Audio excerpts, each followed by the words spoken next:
The first thing the envoys noticed about Earth was how quiet it was. Not silent, never that, but quiet in the way a room becomes quiet when someone is working through the night. Machines hummed beneath cities. Oceans whispered against concrete barriers. Power grids sang softly under impossible load. It was not the quiet of peace. It was the quiet of endurance. The alien delegation observed from high orbit, their vessel a flawless arc of silver-blue light, untouched by atmosphere or gravity. To them, Earth looked strained, its continents scarred by climate engineering projects, its cities wrapped in scaffolding and orbital mirrors, its sky busy with traffic that felt frantic rather than elegant. Ambassador Tyr Kethrix of the Vaelorian Compact regarded the planet with a faint curl of his mandibles.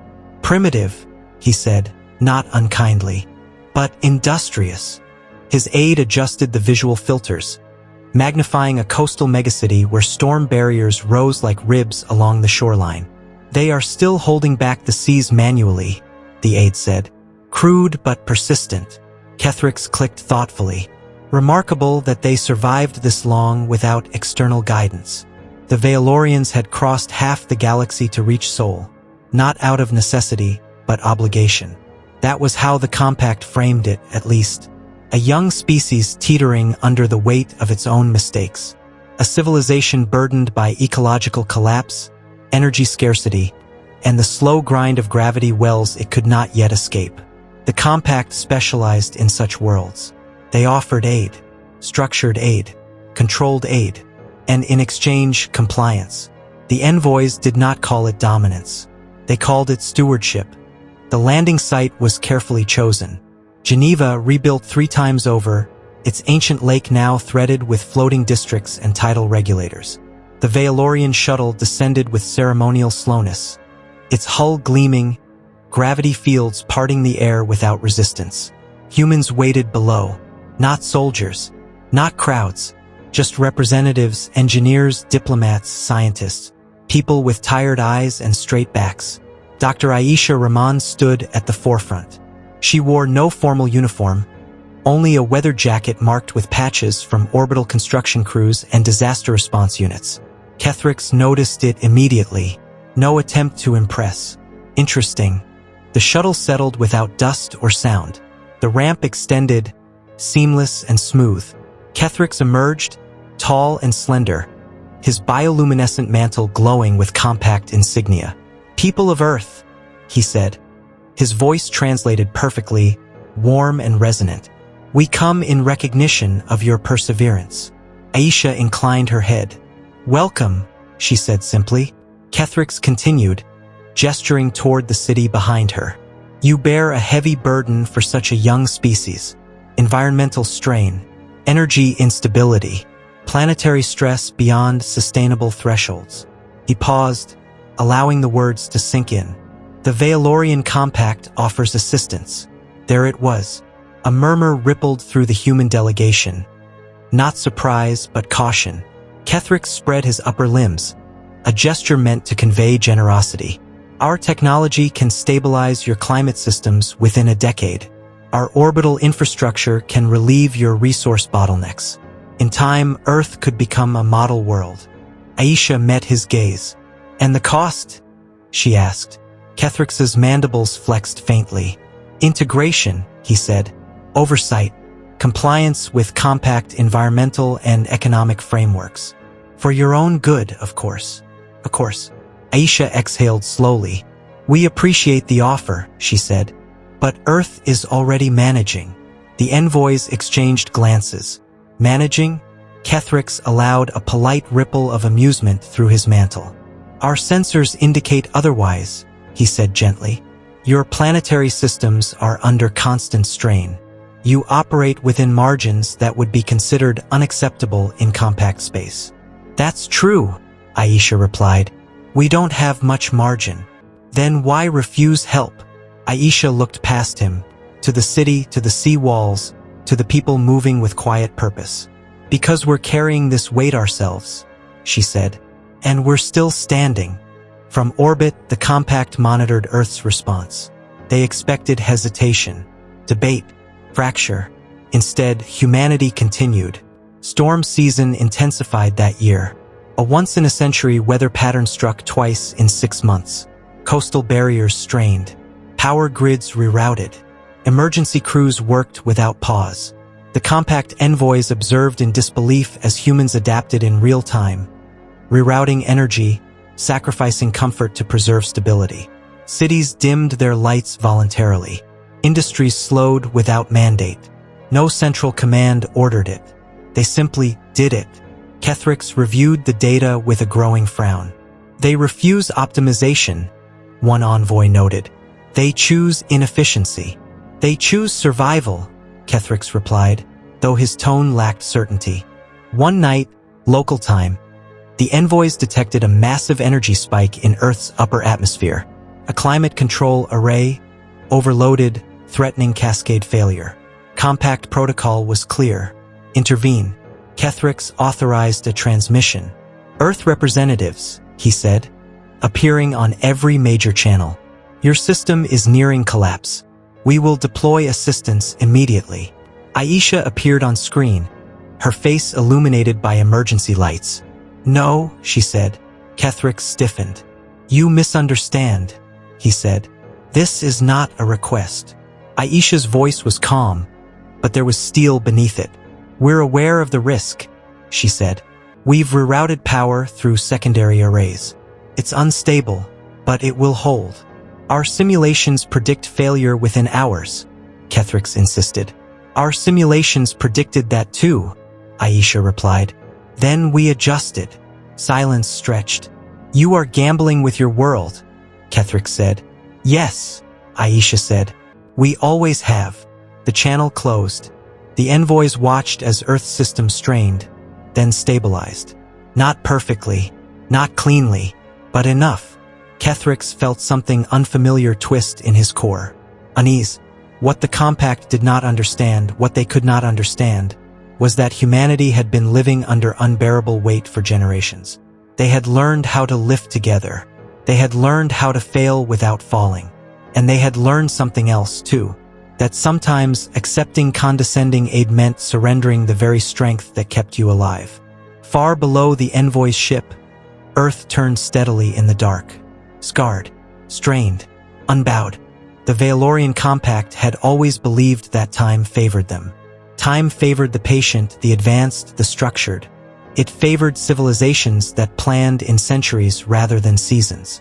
Young species burned bright and fast, then faded, either absorbed into older powers or erased by their own excesses. Humanity, the Compact decided, was simply late in that cycle. They would come around. From orbit, the envoys continued to observe. They watched Earth endure another year of strain. Heat waves rolling across continents, magnetic storms battering satellites, agricultural zones shifting poleward at a pace that would have shattered lesser societies. And yet, instead of collapse, there was coordination. When one region faltered, others compensated. Power flowed not toward profit, but toward need. Engineers slept in their workplaces. Citizens accepted rationing without riots. Children learned disaster protocols the way other species learned songs. Kethrix studied the patterns in silence. They are exhausting themselves, one envoy said. Their output exceeds sustainable norms. Yes, Kethrix replied slowly, but they do not slow. That was the part that unsettled him. Humans did not optimize for comfort. They optimized for continuity. The Compact Council grew impatient. Reports flowed back to the Vaelorian core worlds, charts, projections, warnings. Earth was a liability, a destabilizing node on the edge of compact influence. A decision was made. If humans would not accept guidance willingly, they would be shown the consequences of refusal. The pressure would increase. It began subtly. Trade routes that passed near Earth were temporarily rerouted for safety. Compact-owned resource markets adjusted prices, just enough to strain human imports. Access to certain off-world materials, rare isotopes, advanced composites, was delayed under bureaucratic review. Nothing overt, nothing hostile, just wait. Aisha Rahman felt it immediately. She stood in the operations center beneath Nairobi's orbital elevator, watching supply projections tighten like a noose. They're squeezing us, one analyst said. Carefully, Aisha nodded. I know. Should we reopen negotiations? Aisha was quiet for a long moment. No, she said. We adapt. And they did. Human engineers redesigned components to use substitutes, heavier, less efficient, but available. Recycling systems ran beyond rated capacity. Old infrastructure was stripped, reforged, repurposed. It wasn't pretty, but it worked. Again, the breaking point came during the boreal crisis. A massive polar melt destabilized Earth's rotational balance just enough to trigger cascading atmospheric disturbances. Storm systems collided. Tectonic stress increased along fault lines already stretched thin. The Compact saw opportunity. This is it, one envoy said. They cannot manage this alone. Kethrix authorized a formal intervention broadcast. Earth, he announced, his image appearing across human networks once more. Your planet approaches a threshold beyond safe recovery. Accept Compact aid now, and we will stabilize your world. Behind Aisha, alarms chimed softly. Data scrolled faster than human eyes could track. She stepped into frame. You've been watching us struggle, she said. Waiting. Kethrix did not deny it. We have been patient. You've been testing us, Aisha replied, applying pressure to prove a point. Kethrix's mandibles flexed. To save you from yourselves. Aisha leaned closer to the camera. Then watch this. She cut the feed. Across Earth, a protocol activated, one never shared beyond human channels. The burden network. Cities dimmed further, non-essential systems shutting down entirely. Massive atmospheric processors shifted into manual mode, controlled by distributed human teams rather than central automation. Old satellites, long considered obsolete, were reactivated as relays. Humans took the controls themselves. Millions of small decisions made locally informed globally. It was chaos. It was coordination. The Compact envoys watched in disbelief as Earth systems bent. Not snapping, but flexing under human hands. They are bypassing automated safeguards, an envoy said. That's dangerous. Kethrix stared at the feeds. They trust themselves more than machines. Storms raged, seas surged, and still humanity held. Losses came, cities flooded, regions evacuated, but collapse did not. Instead, when the crisis finally eased, Earth emerged altered but intact. Scarred, standing, silence hung in the Vaelorian observation chamber. They should have failed, one envoy whispered. Kethrix said nothing. He felt something shift, something uncomfortable, humbling. The humans had not rejected aid out of arrogance. They had rejected it because accepting it would have meant surrendering responsibility. And responsibility, Kethrix was beginning to understand, was their greatest strength. Later, Kethrix requested a private channel. Aisha appeared, exhaustion etched into every line of her face. You saw, she said. Yes, Kethrix replied. You endured. We always do. Kethrix hesitated, a rare thing for him. You could have made it easier, he said. With us. Aisha's expression softened, not in triumph, but in something like understanding.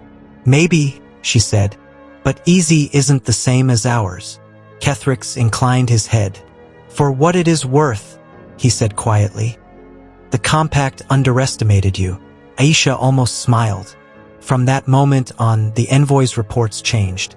The language shifted from fragile to resilient, from inefficient to adaptable, from burden to bearing the burden. The Compact had come to lift humanity's weight. Instead, they had learned what it meant to carry one. The galaxy is vast, but pressure has a way of traveling. What began as quiet observation around Earth soon rippled outward, carried through trade routes, diplomatic channels, and the subtle instincts of old civilizations that knew how to read tension in the stars. If humans could endure that, what else might they endure? The Vaelorian Compact did not like unanswered questions. The crisis did not begin near Earth. That was the first irony. It began 3 systems away, in a Vaelorian protectorate world called Ilthra, a temperate planet engineered into near-perfection centuries earlier. Its climate was regulated by orbital arrays. Its oceans obeyed mathematical tide schedules.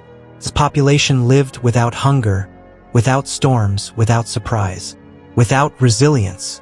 When Ilthera's primary climate ring malfunctioned, just a single segment drifting out of alignment, it should have been trivial to correct. Instead, everything stopped. Automated systems froze, locked in deadlock as competing safeguards tried to assert priority. The arrays refused manual override. Engineers waited for authorization that could not propagate fast enough through compact bureaucracy. And the planet began to heat. Not catastrophically at first, just enough to stress ecosystems tuned too precisely. Algae blooms spread. Atmospheric currents shifted unpredictably. Food production faltered. Vaelorian command escalated the issue, then escalated again. By the time Kethrix arrived in system, Ilthera was spiraling toward ecological collapse.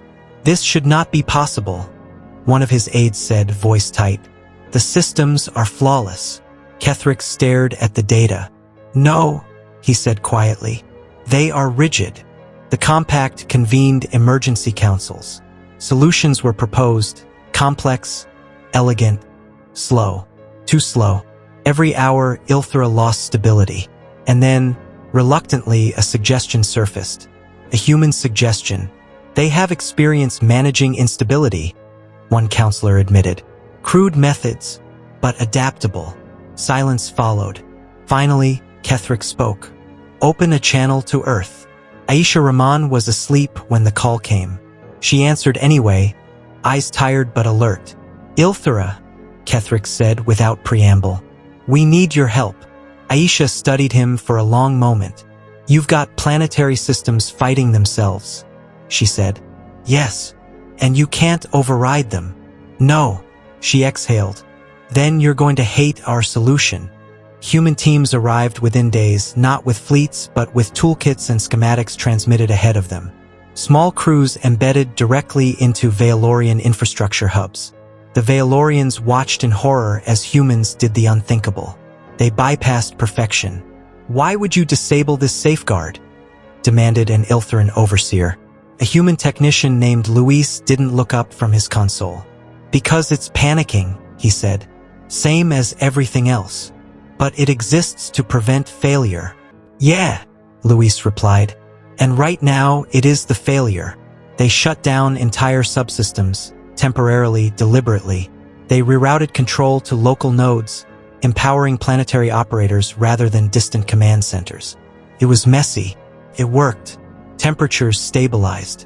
Ecosystems slowed their decline. Ilthera stopped sliding toward disaster. The Vaelorians watched in stunned silence. "You trusted people," one whispered. Luis shrugged. "Machines don't care if you live," he said. "People usually do."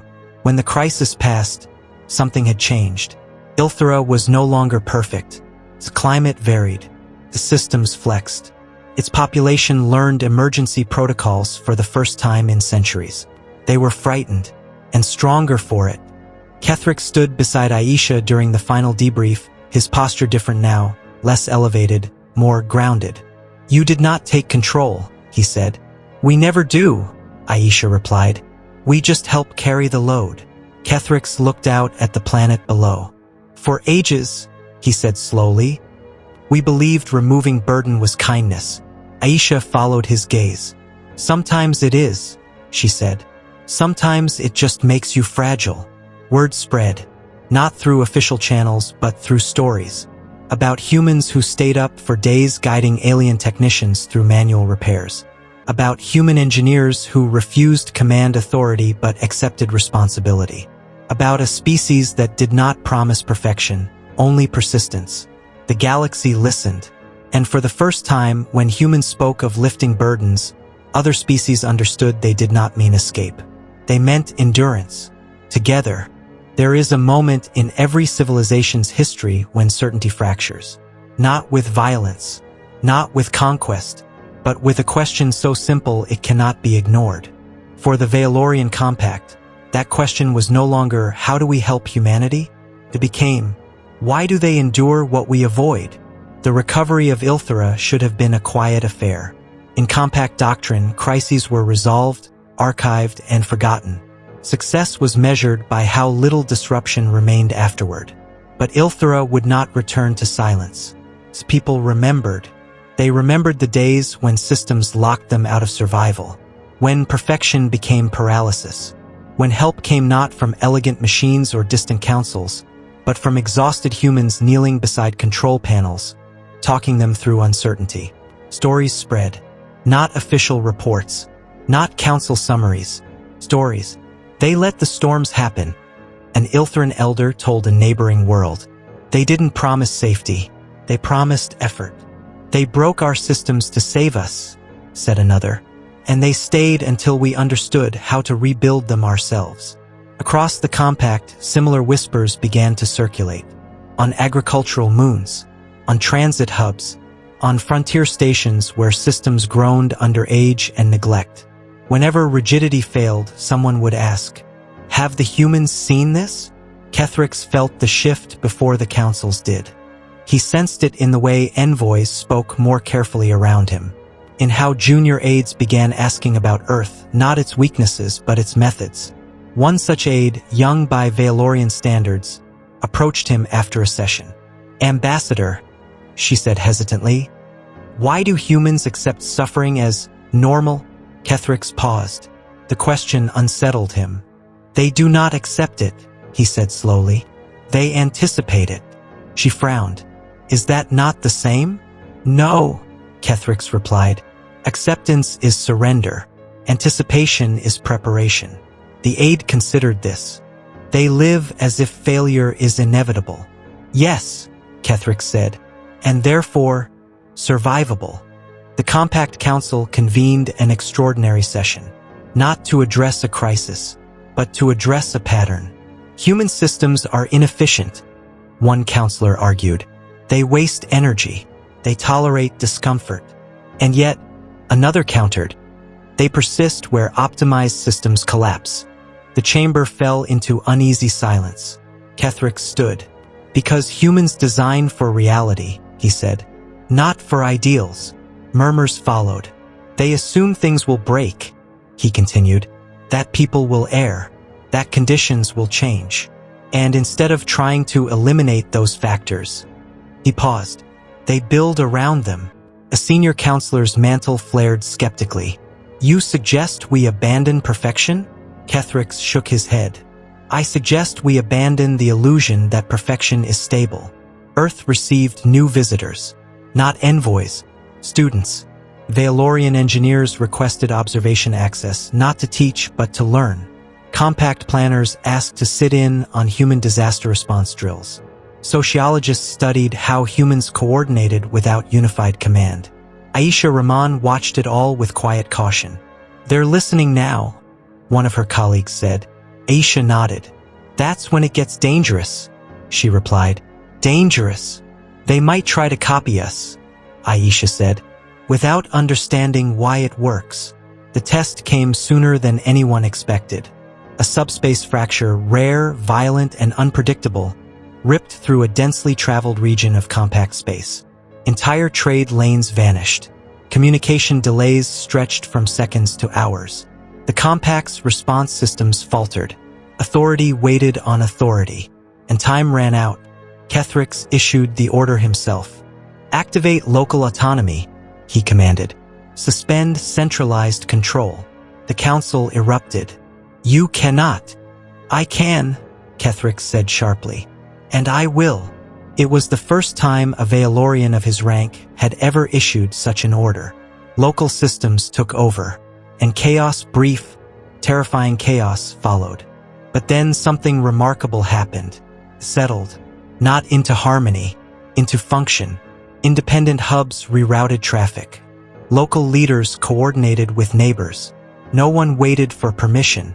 The fracture stabilized. Losses occurred, but collapse did not. Kethrix stood in the aftermath, trembling. They had done it. They had lifted the burden themselves. Later, Kethrix contacted Aisha. "We tried it," he said simply. Aisha closed her eyes. "And we survived," Kethrix said. "Barely." Aisha smiled faintly. "Then you did it right." Kethrix hesitated. "Why?" he asked. Why do humans live like this, under constant strain? Aisha thought for a long moment. Because the universe doesn't care if we're comfortable, she said. Only if we keep going.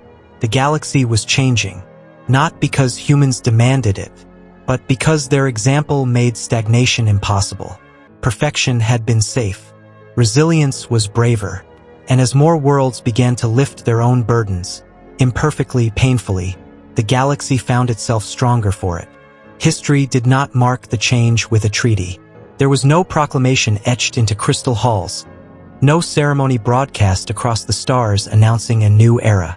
The galaxy did not pivot in a single dramatic moment. It adjusted, quietly, uneasily, irreversibly, and at the center of that adjustment stood a truth many civilizations had never been forced to confront. Strength was not the absence of burden. It was the willingness to carry it. Years passed.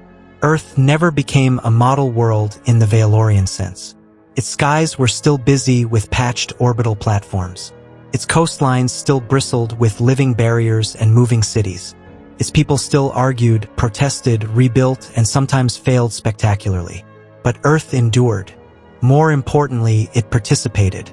Human engineers became a familiar sight across compact space. Not as overseers, not as rulers, but as partners. They arrived without promises of perfection and without the language of superiority. They arrived with questions.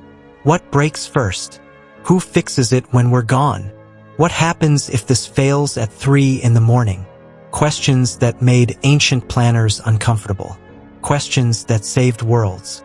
Kethrix returned to Earth once more, not as an envoy offering aid, but as a guest. He stood beside Aisha Rahman on a high platform overlooking the Indian Ocean, where floating districts rose and fell gently with the tide. The sun was setting, painting the water in bruised gold and deep violet. You never eliminated the storms, Kethrix observed. Aisha smiled. No, she said. We learned how to live with them. You could stabilize this world completely, he said. With compact technology, it would be simple now. Aisha shook her head. And then what? She asked. We forget how to respond when something changes? Kethrix was quiet for a long time. In the compact, he said finally, we believed suffering was a flaw to be engineered away. And now, Kethrix said softly, I believe suffering taught you how to stand when nothing else would. Aisha leaned against the railing. We don't romanticize it, she said.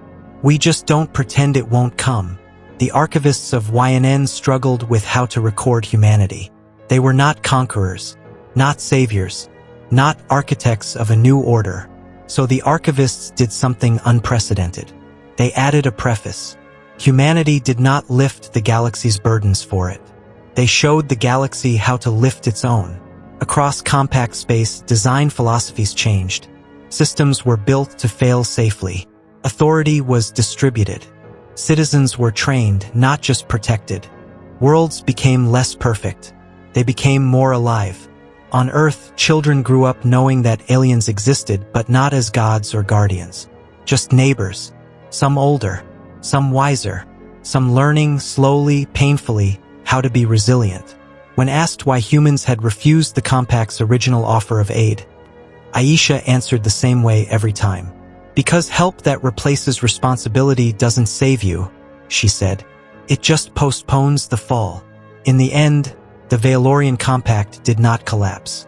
Nor did it dominate. It matured. And in quiet council chambers far from Earth, envoys spoke of humanity with a tone once reserved only for ancient powers.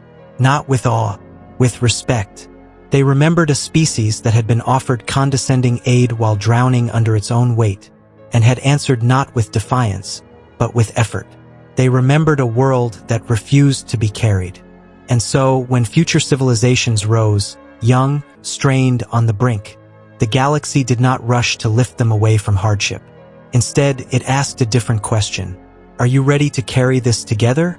Because once, not long ago, a fragile species with small hands and tired eyes had shown them something the stars themselves had never taught. That survival was not granted by perfection. It was earned, day by day, choice by choice, burden by burden, and for the first time, the galaxy understood what it truly meant to be human. If the story moved you, subscribe HFY Story Vault for more human stories from the stars.